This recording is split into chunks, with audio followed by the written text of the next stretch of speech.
Assalamualaikum warahmatullahi wabarakatuh. Shalom, Om Swastiastu, Namo Buddhaya, salam kebajikan. Perkenalkan, saya Roni Hendra Hertanto, dosen program studi akuntansi, Fakultas Ekonomi dan Bisnis Universitas Gadjayana Malang.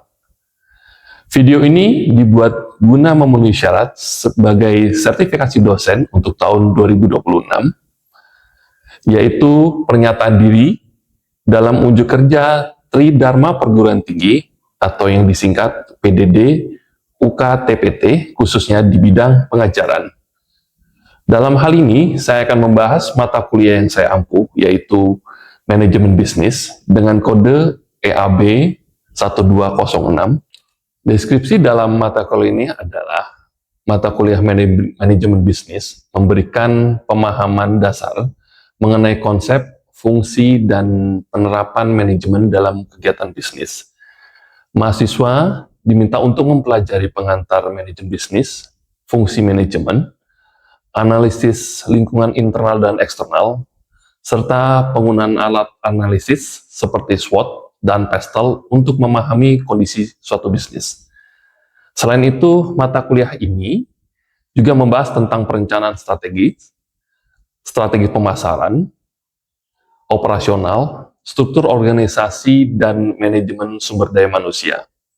Kemudian juga tentang kepemimpinan dan motivasi, serta dasar-dasar manajemen keuangan dan analisis operasional.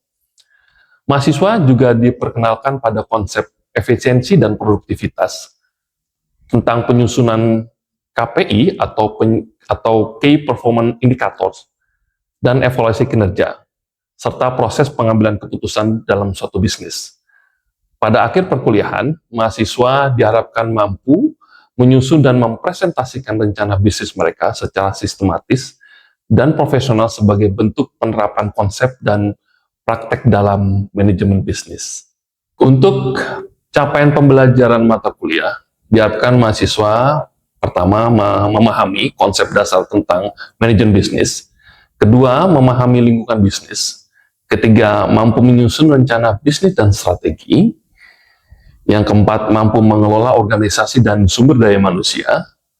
Kelima, mampu mengelola keuangan dan operasional. Yang keenam, mampu mengevaluasi kinerja dan pengambilan keputusan. Dalam mata kuliah manajemen bisnis, proses pembelajaran menerapkan metode DIA atau Delivery, Interaction, and Assessment. Itu digunakan untuk menciptakan pengalaman belajar bagi mahasiswa, pengalaman belajar yang aktif dan sistematis, serta berorientasi pada pembelajaran. Pada tahap delivery, difokuskan pada penyampaian materi melalui ceramah interaktif, presentasi, ada studi kasus, serta pemanfaatan media pembelajaran, sehingga mahasiswa memperoleh pemahaman yang komprehensif mengenai konsep dan praktik manajemen bisnis. Pada tahap interaction, diwujudkan melalui diskusi kelas, kelompok belajar bagi kelompok mahasiswa, tanya jawab, analisis kasus, dan presentasi. Hal ini mendorong mahasiswa untuk berpikir secara kritis, mampu berkolaborasi, dan mengembangkan kemampuan komunikasi dan pemecahan masalah bisnisnya. Selanjutnya, pada tahapan assessment, dilakukan secara berkelanjutan, melalui penilaian yang formatif dan sumatif, meliputi kuis, tugas individu, dan kelompok. Mahasiswa diminta untuk menganalisis suatu kasus, mempresentasikannya, dan menyusun rencana bisnis dari kasus yang mereka temui. Kemudian ada ujian tengah semester dan UAS sebagai penilaian dalam pemahaman mereka. Dengan penerapan metode ini, mahasiswa diharapkan tidak hanya menguasai tentang konsep manajemen bisnis, tapi juga mampu menerapkannya dalam pengambilan keputusan dan penyelesaian masalah dalam suatu bisnis secara efektif. Pembelajaran mata kuliah manajemen bisnis juga dilaksanakan menggunakan pendekatan blended learning, yaitu perpaduan antara pembelajaran tatap muka dan pembelajaran daring. Kegiatan tatap muka dimanfaatkan untuk penyampaian materi, diskusi interaktif, presentasi, simulasi, dan penyelesaian studi kasus secara kolaboratif. Sementara itu, pembelajaran daring digunakan untuk menyediakan materi pembelajaran, referensi ilmiah, form diskusi, kuis, serta pengumpulan tugas melalui Learning Management System atau LMS yang ada di Universitas Gadjah Malang. Pendekatan ini memberikan fleksibilitas kepada mahasiswa untuk belajar secara mandiri, sekaligus meningkatkan interaksi antara dosen dengan mahasiswanya. Dengan demikian, proses pembelajaran menjadi lebih adaptif terhadap perkembangan teknologi, serta mendukung pencapaian pembelajaran mata kuliah secara optimal.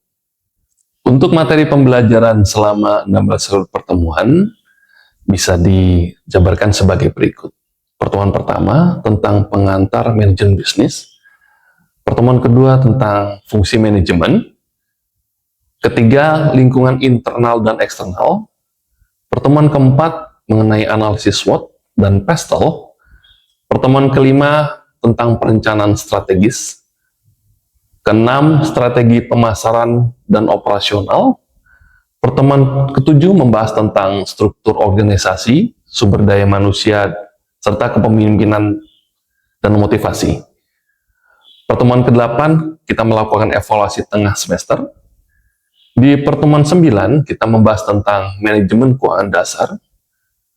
Ke-10, membahas tentang analisis operasional. Pertemuan ke-11, membahas tentang efisiensi dan produktivitas. Pertemuan ke-12, membahas tentang KPI dan evaluasi kinerja. Pertemuan 13, membahas tentang pengambilan keputusan dalam bisnis. Ke-14, ada presentasi rencana bisnis dan review materi. Ke-15, latihan soal. Pertemuan ke-16, melaksanakan evaluasi akhir semester. Metode pembelajaran yang dilakukan adalah dengan ceramah interaktif, kemudian diskusi dan studi kasus nyata. Yang ketiga, tentang proyek kelompok yang membahas tentang rencana bisnis. Dan yang terakhir adalah presentasi dan evaluasi. Penilaian dalam mata kuliah manajemen bisnis terdiri dari kehadiran kelas dengan bobot 15%, keaktifan kelas dengan bobot 10%, tugas dan presentasi dengan bobot 25%, ujian tengah semester bobotnya 20%, dan ujian akhir semester dengan bobot 30%. Penilaian ini dilakukan secara objektif berdasarkan indikator yang telah ditentukan. Dengan pendekatan ini, saya berkomitmen untuk membentuk mahasiswa yang berkualitas, mampu beradaptasi terhadap perubahan lingkungan bisnis, tepat dalam pengambilan keputusan, dan siap menghadapi tantangan dunia bisnis yang ada saat ini dan yang akan datang. Untuk tahapan selanjutnya, mari kita saksikan video pembelajaran mata kuliah manajemen bisnis. Baik, selamat siang. Assalamualaikum warahmatullahi wabarakatuh. Waalaikumsalam warahmatullahi wabarakatuh. Saudara sekalian, hari ini kita akan melanjutkan pertemuan yang minggu kemarin pertemuan 12, sekarang pertemuan 13. Tema kita pada hari ini adalah tentang pengambilan keputusan. Saudara sekalian, saya mencoba untuk melihat studi kasusnya Netflix.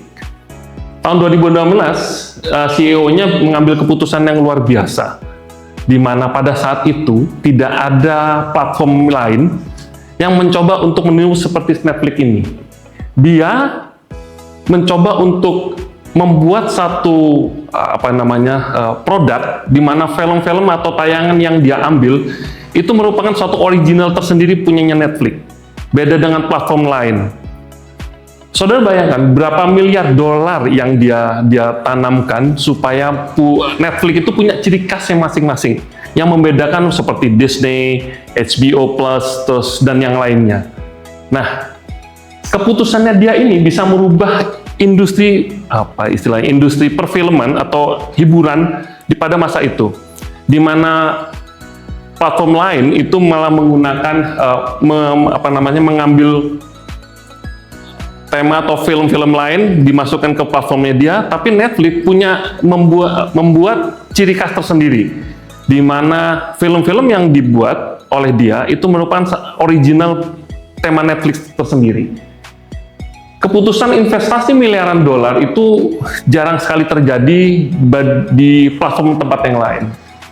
Reed Hastings sebagai CEO Netflix itu melihat 3 hal dalam pengambilan keputusannya. Dia melihat arah organisasi seperti dia itu nanti bakal berbeda di kemudian harinya. Saudara bisa rasakan sekarang, 2016 dia memulai itu, sekarang 10 tahun dari 2026, itu dia bisa merajai atau mengungguli platform yang lain. Kita bahkan lebih kenal Netflix dibanding mungkin Disney, mungkin HBO, Prime Video bahkan, ya, karena dia melihat arah masa depan platform itu, orang itu, konsumen itu khususnya, itu lebih senang di rumah. Di rumah. Saudara kalau ngeliat Netflix itu kan banyak apa istilahnya, film-film drakornya luar biasa, animenya luar biasa. Nah itu ya dia konsepkan. Kemudian dia melihat sumber daya yang ada di Netflix atau teknologi yang akan berkembang. Dia melihat bahwa saat ini semakin ke belakang ini teknologi itu semakin berkembang dan orang-orang akhirnya tidak ingin susah payah untuk mendapatkan keinginannya. Dia bisa di rumah dan kemudian dia bisa menonton apa yang dia inginkan, film yang diinginkan. Kemudian ada yang terakhir adalah tentang keunggulan kompetitif. Dia bisa bereaksi lebih cepat dari pesaingnya. Hastings melihat bahwa kalau dia tidak mengambil keputusan cepat pada tahun 2016, konteksnya mungkin sampai saat ini sama dengan platform yang lain, entah itu HBO dan yang lainnya. Akhirnya dia ngambil keunggulan kompetitif itu. Dia duluan dan dia menjadi pelopor dalam bisnisnya. Nah, ini tentang matriks diagnosa tentang pengambilan keputusan bisnis. Ada 2 hal, keputusan terprogram dan tidak terprogram. Nah, kalau keputusan yang terprogram, itu biasanya karakteristiknya selalu berulang. Kemudian ada SOP-nya, ada panduannya. Dan tingkat resikonya menjadi relatif lebih rendah karena dia sudah ada panduannya. Beda dengan yang tidak terprogram. Nah, tidak terprogram ini biasanya terjadi insidensial. Akhirnya keputusan itu menjadi baru, kadang tidak ada panduannya, dan kita harus mengambil keputusan secara tepat. Kemudian siapa yang mengambil keputusan ini mengambil tindakan ini adalah manajemen tingkat bawah. Kenapa manajemen tingkat bawah? Karena dia yang melaksanakan tugasnya. Beda dengan yang tidak terprogram. Tingkat resikonya menjadi lebih tinggi karena manajemen tingkat menengah dan atas lah yang harus mengambil keputusan tersebut. Jadi kalau misalkan bos itu kan ngambilnya kan karena dia melihat ke depan, intuisi ke depan, dia harus melihat bisnis ini mau dibawa kemana. Beda dengan yang di bawah karena dia hanya melaksanakan perintah dari manajemen tingkat atasnya. Ini contoh-contohnya. Kalau misalkan saya ambilkan contoh tentang keputusan terprogram, tentang absen karyawan, terus kemudian pelaksanaan produksi segala macam itu di manajemen tingkat bawah. Beda yang tidak terprogram, maksud tidak terprogram ini karena contohnya tentang ekspansi pasar. Pasar itu kadang tidak bisa kita prediksi. Kita berpikir bahwa kita tidak punya pesaing, tapi ternyata secepat mungkin itu pesaing itu muncul dengan teknologi yang baru. Bagaimana kita pernah melihat kasus Nokia yang merasa dia raja handphone, kemudian ada Samsung, ya, yang teknologi jauh lebih cepat.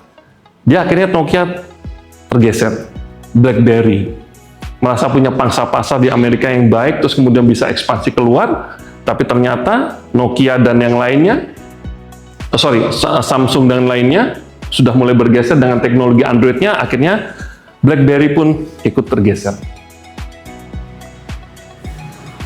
Baik, kita lanjutkan slide berikutnya. Slide berikutnya ini menggambarkan tentang langkah satu pengambilan keputusan. Ada 8 langkah. Kita identifikasi satu persatu. Pertama, tentang identifikasi masalah. Dikala kita mau ngambil suatu keputusan, kita harus ngerti masalah apa yang harus kita hadapi. Di sana saya tuliskan tentang temukan kesenjangan antara kondisi aktual dan kondisi yang diinginkan. terkadang kondisi kita saat ini itu bukan kondisi yang kita harapkan. Dan posisi itulah di mana kita bisa mengidentifikasi sebetulnya masalahnya ada di mana. Berikutnya adalah identifikasi kriteria. Nah, di sini kita mencoba menentukan sebetulnya faktor-faktor apa saja sih yang menjadi kendala. Saya mencoba mencontohkan tentang ada 3 ini, biaya, waktu, dan kualitas. Dalam suatu bisnis, kita biasanya ada 3 hal ini yang menjadi crucial dalam pengambilan keputusan. Contohkan misalkan biaya. Pada saat kita mau melakukan suatu ekspansi, bahkan mungkin gitu, berapa sih biaya yang harus dikeluarkan? Atau kita mau melakukan advertising. Biaya marketing itu berapa? Kira-kira efektif nggak ya kalau misalkan kita keluarkan biaya sekian nominal, misalkan juta kah atau miliar kah, itu kira-kira efektif atau tidak? Terkadang beberapa media itu kadang tidak efektif digunakan. Waktu dan kualitas. Kemudian kita masuk yang ketiga tentang pemberian bobot. Setelah kita tahu faktor-faktor apa saja, kita mencoba untuk memberikan bobot pada faktor-faktor tersebut. Biaya ini menjadi lebih pentingkah dengan peningkatan kualitas, misalkan gitu. Misalkan kita punya produk, biaya advertising itu menjadi lebih pentingkah dibanding kita meningkatkan kualitasnya? Atau kita lebih baik menetapkan biaya kualitas yang lebih mahal, lebih besar dibanding advertising? Ini kita menetapkan bobotnya. Kira-kira, ternyata yang lebih penting biaya advertisingnya, biaya marketingnya. Kenapa? Karena kualitas produk kita ternyata masih bisa diterima. Kualitasnya bisa diterima oleh konsumen. Berarti pembobotnya gitu. Yang keempat adalah pengembangan alternatif. Ya, kita mengambil opsi-opsi. Istilahnya seperti plan A, plan B, plan C. Nah, kayak gitu. Plan A misalkan karena kualitas sudah bagus, berarti biaya advertising tinggi. Tapi misalkan plan B kita kualitaskan, kita tinggikan sehingga biaya advertising nggak perlu tinggi. Nah, itu begitu juga dengan pengembangan alternatifnya. Lanjut ke pengembangan alternatif adalah analisis alternatifnya. Setelah kita tahu pengembangan alternatifnya apa saja, ya, terus kemudian kita dianalisis alternatifnya. Mencoba kita evaluasi dulu. Jadi bukan kita belum dipilih dulu ya, belum kita pilih dulu, tapi kita analisis dulu. Berapa sih biayanya akhirnya semuanya? Plan A ini berapa biayanya? Resikonya apa saja? Plan B ini resikonya dan biayanya kayak gimana? Setelah itu analisis alternatif. Setelah itu kita dipilih. Oh, ternyata seperti kesimpulan tadi, plan A tadi yang lebih baik. Dipilih akhirnya, dia planning B ini. Langkah berikutnya ada mengimplementasi, dieksekusi. Rencana plan A itu bagaimana? Biaya, oke, kita harus ACC biayanya. Berarti kalau ngambil biaya sekian, alokasi dari biaya mana yang harus kita kurangi, bahkan mungkin begitu. Ya kan, semua biaya itu kan tidak harus semuanya tersalurkan masing-masing. Kan kita ada, di akuntansi biaya itu kan ada pos ya, pos biaya-biaya itu yang harus kita mana yang paling lebih penting? Implementasi. Kemudian setelah sudah sesuai, terus kemudian kita implementasikan. Yang terakhir ini yang menarik, kita evaluasi efektivitasnya. Pada saat pelaksanaan pengambilan keputusan itu sudah kita buat, kemudian berjalan pada waktu tertentu, kita evaluasi kembali. Sudah efektif belum? Langkah yang alternatif yang kita pilih, itu sudah benar atau tidak? Jangan-jangan pada saat kita ngambil plan A, ternyata waktu berubah, persaing berubah, ternyata memang kita harus ambil plan B. Plan B. Masalahnya terpecahkan, kalau memang masalah terpecahkan, oke, berarti plan A tadi. Bila tidak, kita kembali ke langkah pertama. Pengambilan keputusan memang ritmenya begitu. Pak, boleh nggak ya kita ambil ke 3 aja lah, sudah kan tadi sudah itu. Oh, belum tentu, karena kondisinya berbeda. Pada saat pelaksanaan plan A itu, kan ada range waktu dan ada perubahan. Ada dinamikanya yang terjadi di sana. Dan itu kita harus ambil langkah pertama tadi. Itu. Baik. Ada pertanyaan? Untuk pertama? Kalau tidak, saya lanjutkan. Baik, kalau tidak ada. Tentang kondisi lingkungan dalam pengambilan keputusan. Ada tingkat kepastian, kondisi di mana keputusan itu diambil karena memang pasti, ada kepastiannya, jelas, informasinya lengkap, hasil bisa diprediksi 100%. Baik. Baik, kita lanjutkan ke slide berikutnya. Tentang kondisi lingkungan keputusan. Ada kepastian, resiko, dan ketidakpastian. Kalau di kepastian, ya di sini di kepastian ini, kepastian ini, kenapa keputusan itu bisa diambil secara cepat? Karena informasi yang ada itu lengkap dan akurat. Jadi hasil itu bisa diprediksi karena datanya ada. Kemudian ada posisi di resiko, di mana data pasti secara ada, kadang benar, kadang enggak, kita nggak tahu. Tapi jadi cuman keputusan bisa diambil, tapi ada resikonya. Beda dengan posisi ketidakpastian ini, di mana itu informasi sangat minim. Jadi data ini, ketersediaan data semakin kecil, saudara lihat. Jadi informasi yang itu minim, sehingga keputusan itu sulit untuk diambil. Jadi kadang kita nggak tahu nih, kondisi begini nih, kita harus ngambil tindakan apa. Karena informasinya minim. Atau mungkin bahkan resikonya jadi lebih tinggi. Jadi itu. Baik, ada pertanyaan? Baik, sebelumnya saya izin bertanya terkait ketidakpastian di sini. Kan tadi sudah dijelaskan terkait informasi yang minim. Mungkin Bapak bisa memberikan contoh dari kondisi lingkungan keputusan yang ketidakpastian itu, contohnya itu seperti apa? Terima kasih. Baik, Mbak Novi, terima kasih pertanyaan yang bagus. Ini juga saya sudah berikan contoh sebetulnya ya. Cuman mungkin kita belum saya jelaskan. Saudara pernah terbayangkan pada saat COVID kemarin, pembelajaran kita itu kan melalui Zoom, melalui Meet mungkin ya. Terkadang yang tidak pernah terpikirkan kan pada saat mungkin sebelum COVID itu 2020, 2019, 2018 kita tidak pernah terpikirkan tentang COVID. Namun keputusan untuk proses pembelajaran ini kan harus tetap dilakukan. Nah, keputusan apa yang tepat supaya proses pembelajaran itu bisa tetap dilaksanakan? Kita akhirnya menggunakan Zoom lah, contoh kita gunakan Zoom tadi. Pada saat Zoom tadi, yang harus merasakan dan melaksanakan itu kan seperti kita ini, ya.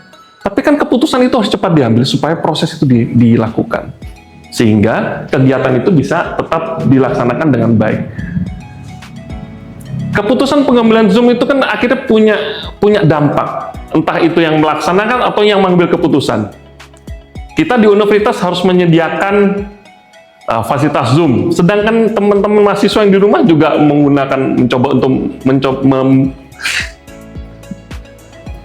nanti potong ya.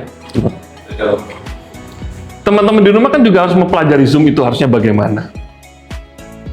Nah, keputusan itu, saudara bisa bayangkan apabila bisnis dalam kondisi kemarin, COVID kemarin, berapa jumlah bisnis yang akhirnya kolaps. Karena dia memang tidak bisa memprediksi. Dan kita mungkin juga tidak bisa memprediksi kondisi itu yang terjadi. Sehingga keputusan harus diambil. Akhirnya ada menggunakan ojek online lah segala macam, itu menjadi lebih lebih realistis dibanding, karena kan ada pembatasan kegiatan segala macam. Itu contohnya. Baik, saya lanjutkan ke slide berikutnya tentang ini. Dikala pengambilan suatu keputusan, ada hal-hal yang harus diperhatikan. Pertama, tentang overconfidence bias. Terkadang kita terlalu yakin akan keputusan itu bahwa benar. Kemudian ada anchoring bias, di mana orang itu mengambil keputusan tergantung dari informasi yang diterima pertama. Ini yang agak berbahaya. Kemudian ada confirmation bias, di mana hanya mencari pendukung awal, dia opininya dia yang benar. Yang ketiga ada escalation commitment, di mana terkadang project itu pokoknya dijalani dulu, resiko nanti. Ini yang berbahaya. Kemudian random bias. Istilah yang saya tulis adalah berhalusinasi. Terkadang orang berpikir kalau ngambil keputusan ini, oh ini menarik nih, pasti untung. Tapi belum tentu. Itu yang harus kita perhatikan. Baik, untuk slide ini ada pertanyaan? Baik, terima kasih. Izin bertanya Pak, untuk poin yang pertama itu tadi kan sudah dijelaskan. Mungkin bisa diberikan contohnya seperti apa? Baik, lagi terima kasih banyak pertanyaannya. Tentang overconfidence bias. Tahun 2024 saudara pernah dengar kasus robot trading. Robot trading lagi marah. Beberapa selebritas ditangkap yang punya robot ATG itu ada di Malang. Itu kan terkenal sekali. Jika seseorang mengambil keputusan untuk investasi tanpa ada pertimbangan, itu malah bahaya. Kenapa overconfidence bias itu dalam mengambil keputusan tak boleh? Dia harus memastikan bahwa investasi atau bisnis yang akan diikuti. Dia harus tahu resiko. Bisnis itu bukan hanya sekedar untung. Resiko juga harus dipertimbangkan. Sehingga tentang kan kalau robot trading itu seakan-akan saya pernah lihat itu bahwa dia bilang dalam waktu sebulan investasinya itu bisa 3%. Saudara bisa bayangkan investasi dalam sebulan 3% dari total 3%. Bahkan ada pernah bilang ada beberapa robot trading yang lain dalam waktu 1 hari itu 1% per hari. Saudara bisa bayangkan 30 hari dalam investasi berapa banyak uang yang dia dapat. Investasi kayak begitu kan dalam secara logika aja kan tidak masuk akal. Tapi terkadang overconfident terhadap diri itu terlalu tinggi sehingga dia tidak melihat risiko yang terjadi. Orang kan melihat keuntungan itu kan dia kalau akhirnya pengen investasi, dalam waktu sekian dapat untung sekian, dapat untung waktu sekian, untung sekian. Orang akan akhirnya bukan belajar untuk memahami investasi itu atau memahami bisnis tersebut, tapi dia akan terpacu untuk selalu mencoba untuk mendapatkan untung secepat mungkin tanpa melihat resiko yang ada. Dan itu akhirnya terjadi. Bagaimana pemilik robot tradingnya tadi itu ditangkap, masuk penjara segala macam, itu resiko. Bahkan yang punya investasi tidak bisa mendapatkan kembali uangnya. Baik, saudara sekalian, dari hasil pemaparan saya tadi, kira-kira insight apa yang saudara dapatkan? Kira-kira ada yang bisa menyampaikannya? Mbak Jessica, Iya. silakan. Baik, terima kasih Pak. Menurut saya sendiri, insight yang saya dapatkan itu adalah bahwa ketika kita akan membangun sebuah bisnis, itu kita pastikan dulu kita sudah memahami etika bisnis itu sendiri, supaya nantinya ketika bisnis kita berjalan, kita tidak merugikan banyak pihak. Baik. Dan kita harus membuat keputusan yang benar-benar strategis dan tepat seperti itu. Baik, terima kasih Mbak Jessica. Yang lain mungkin? Baik, Mbak Novi. Dari materi yang tadi sudah Bapak terangkan, yang saya dapat yaitu adalah terkait tata cara pengambilan keputusan yang baik itu seperti apa, seperti itu. Terima Baik, kasih. luar biasa. Terima kasih. Baik, itu materi kita pada hari ini. Terima kasih saudara sudah hadir dalam perkuliahan kita pada hari ini, dan jangan lupa di LMS sudah saya cantumkan materi yang tadi kita bahas, dan jangan lupa absen yang pasti ya. Kemudian ada soal nanti tolong diperhatikan dan dikerjakan. Bisa saudara kumpulkan di pertemuan berikutnya. Baik, terima kasih atas perhatian saudara sekalian. Saya tutup perkuliahan kita pada hari ini. Selamat siang. Assalamualaikum warahmatullahi wabarakatuh. Waalaikumsalam warahmatullahi wabarakatuh. Demikian video pemaparan mata kuliah manajemen bisnis pada program studi akuntansi Universitas Gadjah Mada Malang. Semoga menjadi pertimbangan yang baik dalam proses pengajuan sertifikasi dosen gelombang 1 tahun 2026. Terima kasih. Assalamualaikum warahmatullahi wabarakatuh.